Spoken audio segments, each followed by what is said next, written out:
లేత పసుపు రంగులో ఘాటుగా ఉండి వంటకాలకు మంచి రుచిని అందించే వెల్లుల్లితో ఎలాంటి ఆరోగ్య ప్రయోజనాలు లభిస్తాయో మనందరికీ తెలిసిందే. అందుకే మనం డైలీ చేసుకునే ప్రతి వంటలో వెల్లుల్లిని ఉపయోగిస్తుంటాం. ఇక నాన్ వెజ్ వంటకాల్లో అయితే ఇది తప్పనిసరిగా ఉండాల్సిందే. అయితే మెజారిటీ పీపుల్ వెల్లుల్లి రెబ్బలను మాత్రమే ఉపయోగిస్తూ వాటి పొట్టును బయట పారేస్తుంటారు.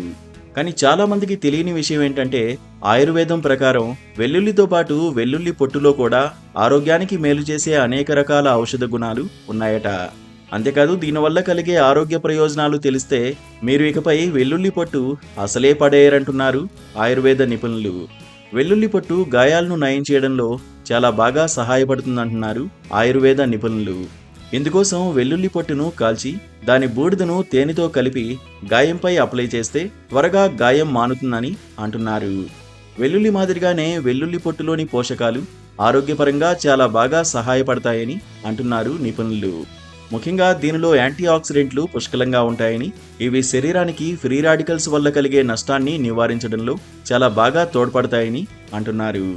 అలాగే వివిధ రకాల ఆరోగ్య సమస్యల బారిన పడకుండా కాపాడతాయని చెబుతున్నారు.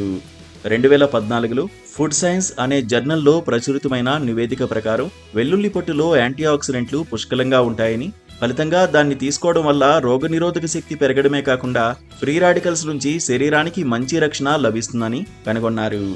ఈ పరిశోధనలో చైనాలో జియాంగ్జీ వ్యవసాయ విశ్వవిద్యాలయానికి చెందిన ప్రముఖ పోషకాహార నిపుణులు డాక్టర్ జియాంగ్ యు పాల్గొన్నారు. వెల్లుల్లి పొట్టులో యాంటీ మైక్రోబయల్ లక్షణాలు ఉంటాయి కాబట్టి ఈ వెల్లుల్లి పొట్టును టీ రూపంలో తయారు చేసుకుని తీసుకుంటే గొంతు సమస్యలు, జలుబు, ఫ్లూ, ఇతర ఇన్ఫెక్షన్లు తగ్గుతాయంటున్నారు నిపుణులు. అలాగే జీర్ణ సమస్యలను తగ్గించడంలో ఈ టీ చాలా బాగా సహాయపడుతుందని అంటున్నారు. ఈ టీని ఎలా ప్రిపేర్ చేసుకోవాలంటే వెల్లుల్లి పొట్టును నీటిలో బాగా మరిగించి వడగట్టుకుంటే చాలు. కావాలంటే రుచి కోసం కొద్దిగా తేనె కూడా యాడ్ చేసుకోవచ్చు.